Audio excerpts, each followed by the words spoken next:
60 वर्षाच्या वयात या गोष्टी खाणे लगेच बंद करा, नाहीतर नंतर पश्चाताप करण्याची वेळ येऊ शकते। मित्रांनो, जसे जसे आयुष्य पुढे सरकत जाते आणि आपण वयाची 60 वर्षे पार करतो, तसतशा आपल्या शरीराच्या गरजा, जीवनशैली आणि पचनसंस्थेत अनेक बदल होऊ लागतात। अनेकदा आपण पाहतो की वयाची 60 वर्षे ओलांडल्यानंतर लोक छोट्या मोठ्या शारीरिक समस्यासाठी किंवा पोटाच्या तक्रारीसाठी औषधांचा आधार घेऊ लागतात। सकाळची सुरुवात चहाने आणि त्यानंतर औषधांच्या गोळ्याने होते। पण तुम्ही कधी विचार केला आहे का की वाढत्या वयाचा अर्थ शरीराने पूर्णपणे कमजोर होणे असा नाही। वाढत्या वयात शरीराला खरी ताकद आणि ऊर्जा मिळते ती आपल्या आहारातून। योग्य आणि संतुलित आहार घेतल्यास वयाच्या 70-80 वर्षातही आपण सक्रिय आणि स्वावलंबी जीवन जगू शकतो। आजच्या व्हिडिओमध्ये आपण अशा 10 महत्त्वाच्या आहारविषयक नियमाबद्दल जाणून घेणार आहोत, जे वाढत्या वयातही आरोग्याची काळजी घेण्यासाठी उपयोगी ठरू शकतात। त्यामुळे ही माहिती शेवटपर्यंत नक्की ऐका, कारण यातील काही गोष्टी तुमच्यासाठी तसेच तुमच्या आईवडिलांसाठीही महत्त्वाच्या ठरू शकतात। बघा मित्रांनो, नियम क्रमांक 1, शेंगदाणे आणि काजू खाताना सावध राहा। अनेकांना वाटते की सर्व प्रकारचे ड्रायफ्रूट्स आरोग्यासाठी नेहमीच फायदेशीर असतात, मात्र कोणताही पदार्थ किती आणि कोणासाठी योग्य आहे हे व्यक्तीच्या आरोग्य स्थितीवर अवलंबून असते। शेंगदाणे योग्य प्रकारे साठवले नसतील किंवा त्यावर बुरशी आली असेल तर ते आरोग्यासाठी हानिकारक ठरू शकतात। त्यामुळे जुने, खराब, वास येणारे किंवा बुरशी लागलेले शेंगदाणे अजिबात खाऊ नका। त्याचप्रमाणे काजूमध्ये कॅलरीज आणि फॅटचे प्रमाण तुलनेने जास्त असते, त्यामुळे वाढत्या वयात काजू मोठ्या प्रमाणात खाण्याऐवजी मर्यादित प्रमाणात खाणे योग्य ठरते। विशेषतः किडनी स्टोन किंवा इतर आरोग्यविषयक समस्या असतील तर आहारात कोणते ड्रायफ्रूट्स घ्यावेत याबाबत डॉक्टर किंवा आहार तज्ज्ञाचा सल्ला घ्यावा। नंबर 2 बघा, बदाम, अक्रोड आणि पिस्त्याचा योग्य प्रमाणात समावेश करा। ड्रायफ्रूट्स पूर्णपणे बंद करण्याची गरज नाही। योग्य प्रमाणात बदाम, अक्रोड आणि पिस्ता याचा आहारात समावेश करता येतो।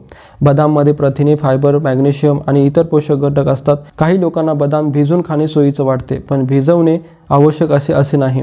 अक्रोडमध्ये ओमेगा 3 प्रकारचे फॅट्स आणि इतर पोषक घटक असतात, त्यामुळे संतुलित आहाराचा भाग म्हणून याचा समावेश करता येतो। पिस्ता खाताना शक्यतो कमी मीठ असलेला किंवा साधा पिस्ता निवडा।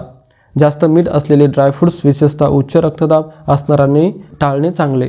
नंबर 3 बघा, जास्त मीठ, साखर आणि मैद्यापासून अंतर ठेवा। वाढत्या वयात आहारातील मीठ, साखर आणि अतिप्रक्रिया केलेले मैद्याचे पदार्थ कमी करणे महत्त्वाचे आहे। जास्त मीठ घेतल्याने काही लोकांमध्ये रक्तदाब वाढण्यास मदत होऊ शकते, त्यामुळे चिप्स, नमकीन, पापड, लोणचं आणि इतर अतिखारट पदार्थांचे सेवन मर्यादित ठेवा।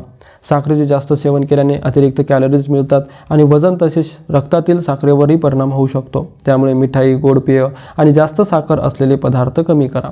मैद्यापासून बनवलेले बिस्किट, पेस्ट्री, केक, समोसे आणि इतर पदार्थही शक्य तितके कमी खा। त्याऐवजी संपूर्ण धान्य, ज्वारी, बाजरी, नाचणी किंवा इतर पौष्टिक धान्याचा योग्य प्रमाणात वापर करा। नियम क्रमांक 4 बघा, जड आणि तळलेले पदार्थ कमी करा। वय वाढल्यानंतर प्रत्येक व्यक्तीची पचन क्षमता सारखीच कमी होते असं नाही, मात्र अनेकांना खूप तेलकट, तळलेले किंवा अति तिखट पदार्थ खाल्यानंतर अपचन, आम्लपित्त किंवा पोट फुगण्यासारख्या समस्या जाणवू शकतात। म्हणून आपल्या आहारात मूग डाळीची खिचडी, दलिया, डाळी, शिजवलेल्या भाज्या आणि हलके घरगुती पदार्थ याचा समावेश तुम्ही करू शकता।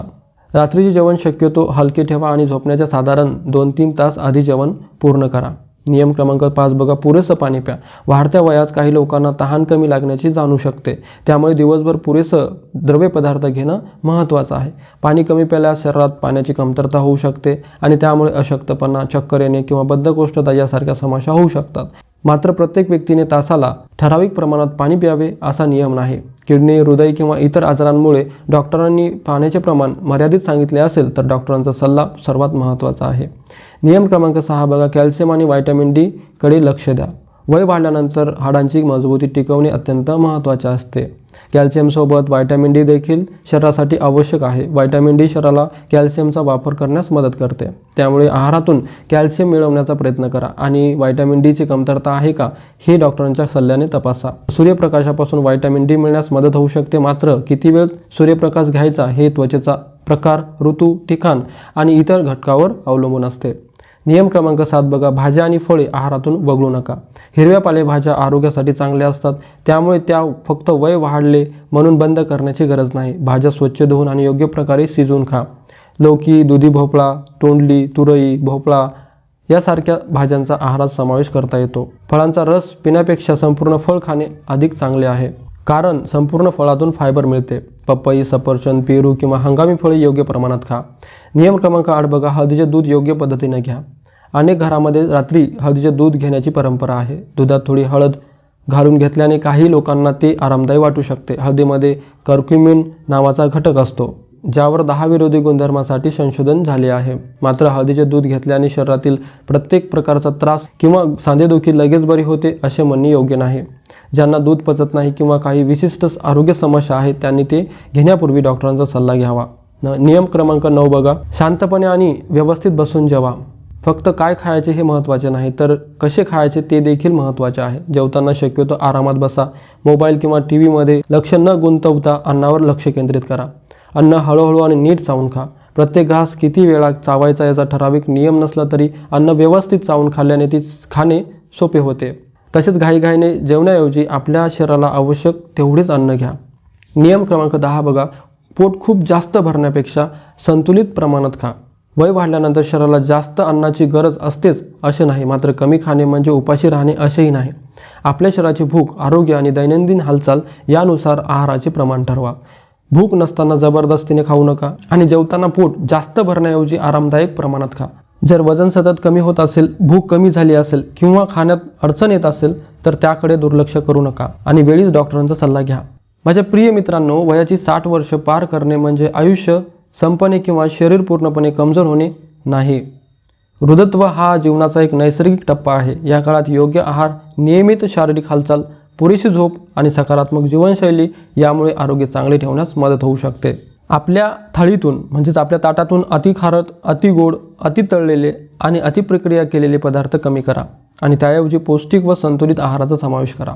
ही माहिती तुम्हाला उपयुक्त वाटली असेल तर व्हिडिओला एक लाईक नक्की करा आणि ही माहिती तुमच्या आईवडिलांसह, मित्र, नातेवाईकांसोबत नक्की शेअर करा. आरोग्यविषयक अशाच उपयुक्त माहितीसाठी आपल्या या चॅनलला सबस्क्राईब करायला विसरू नका. स्वतःची आणि आपल्या कुटुंबाची काळजी घ्या. धन्यवाद.